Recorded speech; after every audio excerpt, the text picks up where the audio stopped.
Kaya at age 50, when you have this, you will stay rich. Hindi lang basta negosyo, hindi lang basta traditional business. Dapat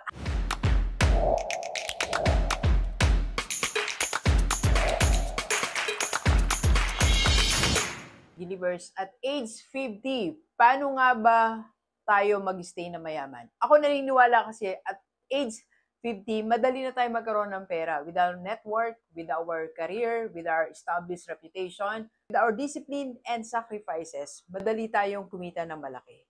But the problem is how to maintain it.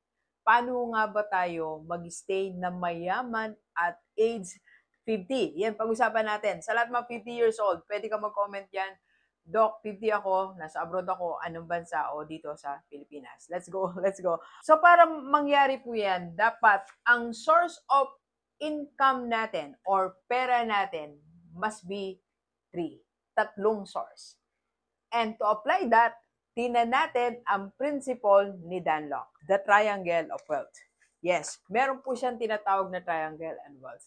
Tingnan natin, gayahin natin ang konsepto para manatili tayong mayaman at age 50. So, ang first part po ng triangle niya, meron siyang tinatawag na high income skill. So, according to Dan Lok, dapat hindi lang basta skill. High ticket kasi yan si Dan Lok eh. So, sa atin, to apply this, at age 50, dapat natututo tayo o nabuboost natin o na-skill natin, yung skill natin, nagiging high income siya. So, kung meron ka ngayong ginagawa na skill as your source of income, kailangan makakuha ka ng high-paying clients. O yung skill mo, ini-improve natin. Because, according to Dan Lok, ang high income skills natin po, ito po yung magbibigay sa atin ng mataas na cash flow. So at age 50, what we need is high cash flow. Tuloy-tuloy na mataas na cash flow. Hindi lang basta may cash flow.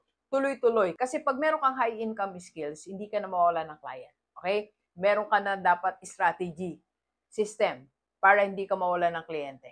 Okay? Like for example, sa Rockstar. So hindi na tayo nawawala ng client ng coaching and seminar. By the way, if you want to be coached by the Rockstar, PM ka lang sa personal FB ko. Or if you need a speaker for your trainings, PM na. Let's go, let's go. Yan po ang aking personal FB. Okay, balik tayo. So kung gusto mo po ng tuloy-tuloy na mataas na cash flow, you need high income skill. At age 50, kayang-kaya natin magkaroon ng ganyan. Maybe accountant ka, maybe manager ka, maybe magaling ka sa accounting, magaling ka sa management, magaling ka sa leadership, pwede kang mag-coach, pwede kang magsulat, pwede kang maging trainer, marami tayong pwedeng gawin. Okay? So, second po is, according to Dan Lok sa Triangle of Wealth, dapat meron kang highly scalable business. Hindi lang basta negosyo. Hindi lang basta traditional business. Dapat highly scalable. You need technology, you need team para maging scalable ang business natin. So the purpose of having a scalable business is not only to have passive income but stability. Pag scalable ang business mo, yan ang nagbibigay sa atin ng stability. Kaya at age 50, when you have this, you will stay rich. Okay? And ang isang part ng triangle is, meron siyang tinatawag na high return investment. High return investment. Ito naman po is to give you high net worth. Okay? According to Dan Lok po, unahin natin to. Pag meron na tayong high income skills, it's so easy to start your business to make it scalable. And pag kumikita ka na ng malaki, you can have high return investment. Okay? Medyo high risk pero high return. Gagawin mo lang po yan when you have these two. So at age 50, pag meron ka po nito, you can stay rich. Okay? Now, apply natin. Ano ngayon, Doc, ang pwede kong gawin dyan? Wala akong high income skills or hindi kumpleto yung tatlo na yan. Pwede tayong gumawa ng sarili nating wealth triangle. Okay? Pero bago yan, kape muna tayo. Kape tayo, Gilibers. And sa lahat na gusto magpa-coach kay Doc, sa lahat ng mga OFW na 50 years old o dito sa Pilipinas, kahit 40 ka o lampas ka na ng 50, PM mo lang ako sa personal FB ko. Pwede po tayong mag-online coaching or pwede ring face-to-face. PM na po sa personal FB ni Doc. Let's go, let's go. Okay, so ang gawin mo, kung 50 years old ka ngayon and you want to stay rich, gawa ka ng sarili mong triangle. pwedeng hindi high income skills, pwedeng hindi scalable business, pwedeng hindi high return investment. For example, nasa real estate ka ngayon, improve mo how you do it. So, pwede kang magkaroon ng team, pwede mo siyang gawing business. Okay? So, kung dati ikaw lang nagbebenta sa real estate, pwede kang mag-train, you can create your own empire, you can create your own team to help you sell real estate properties. Okay? So, kung meron ka niyan, may isa ka ng leg. Okay? So, second, for example, meron kang business, so traditional, i-convert mo sa non-traditional business. Okay? So, you have your real estate na nagbibigay sa iyo ng income.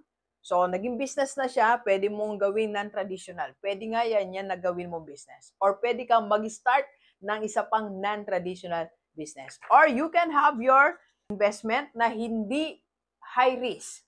So, for example, you can have your Kaiser here, you can have your mutual fund here, you can have your money market here. So, pwede ka ditong mga investment na hindi naman siya high risk, pero alam mo, in the long term, magbibigay sa iyo ng income o ng pera, pwede ka dito.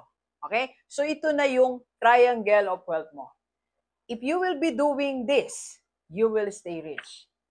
Alright? Or maybe, meron ka namang ibang triangle na gusto mong gawin. So, for example, you have your high-paying career. For example, ikaw yung department head, ikaw yung manager, and yung income mo dyan, 6-figure, that's okay. Okay? Then, sabayan mo ng different investments. Okay? So, kumikita ka ng malaki dito, lagyan mo ng investment. Then, sabayan mo ng pagbili ng mga properties or real estate. Okay? You earn here, then lalagay mo dito, then part of this, kikitain mo, lagay mo sa real estate after 5 years, or baliktarin natin. You have your high-paying career, then bibili ka ng real estate, and yung kinikita mo dito, lagay natin sa investment. I think this one will work well. Okay? Gilibers?